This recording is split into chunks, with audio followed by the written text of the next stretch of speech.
бол хамгийн хямд төсөлд тооцогддог тул дэлхийд даяараа өргөн хэрэглэдэг болсон. Альва нэгэн бүтээгдэхүүнийг хуванцраар хийгээгүй байж болох талтай ч дор хаяж түүний баглаа боодлыг ихэнхдээ л хуванцраар хийсэн байдаг. Дэлхийн хэмжээнд нэг жилд гэхэд 5 их над хуванцар ууд хэрэглэдэг гэсэн тооцоо байдаг юм байна. Гэхдээ өнөөдрийн байдлаар 3 ут тутмын зөвхөн нэгийг л дахин боловсруулдаг юм байна. Харин хуванцрыг дахин боловсруулж, эргүүлж ашиглахад 2 дахин бага эрчим хүч зарцуулдаг гэсэн тооцоо байдаг. Энд таныг гайхшруулах зарим тоо баримтыг дурдъя. Нийт хуванцар савны 10%-ийг далай тэнгисийн усанд хаядаг.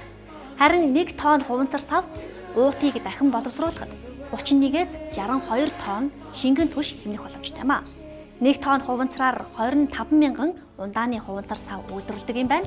Харин хуванцрыг уян, хатан, удаан эдлгээтэй мөн нэгт харагддаг болгох зорилгоор биоспонил гэх зэрэг эрүүл мэндэд хортой бодис ашигладаг юм байна. Тиймээс эргэн та хуванцар сав гэлгар утаас аль болохоор татгалзаарай.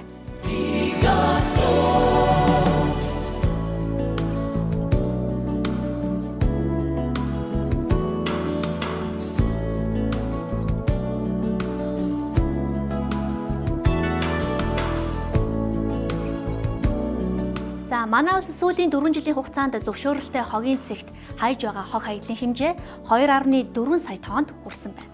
Зөвхөн Улаанбаатар хотод гэхэд жилд дунджаар 850 мянган тонн хог хаягдал үүсэж байгаа юм байна. Үүний 750 мянган тонн нь ахуйн хог хаягдалж байгаа бол 80 мянган тонн нь барилгын хог хаягдал, за 10 гаруй тонн нь аюултай хог хаягдалд орж байгаа бол 1 мянган эмнэлгийн хог хаягдал эзэлж байгаа юм байна. Нийт хог хаягдлын 20-аас 30% нь хаягдал цаас байдаг юм байна. Харин цаас үйлдвэрлэхэд ордог хамгийн гол түүхийд бол мод байдаг гэдгийг үзэж та бүхэн санаж байгаа. Тэгвэл нийт огтлсон модны 35%-ийг цаас үйлдвэрлэх зорилтоор ашиглаж байна.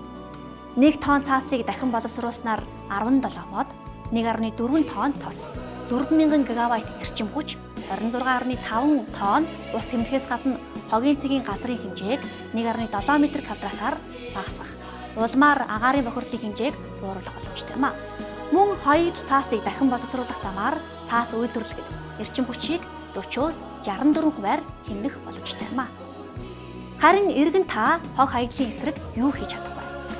Хамгийн энгийн жишээхэд ил цадгаа газар хогоо хаяхгүй байх шаардлагатай мөн гэртээ хогийг ангиж хайж сурах.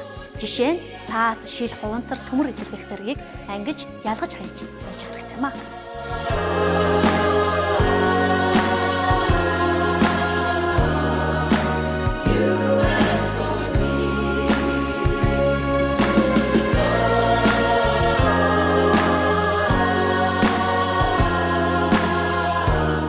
Орчин үед хэрэглээнд өргөн дэлгэр ашигладаг хаягдал шил 4000 жилийн дараа л байгальд уусч задардаг юм байна. 1 тонн шил үйлдвэрлэхэд шаардлагатай түүхий эдийг олборлох, тээвэрлэхэд ойролцоогоор 1.2 тонн хог хаягдал бий болдог. Хэрвээ шилийг дахин боловсруулах замаар шил үйлдвэрлэвэл уг гардаг хаягдлын хэмжээг даруй 80%-аар бууруулах боломжтой байдаг юм байна. Зөвхөн нэг ширхэг ундааны шилэн савыг дахин боловсруулснаар 100 ваттын чийдингийн гэрлийг 4 цаг асаатантай тэнцэх хэмжээний эрчим хүчийг хэмнэдэг юм байна.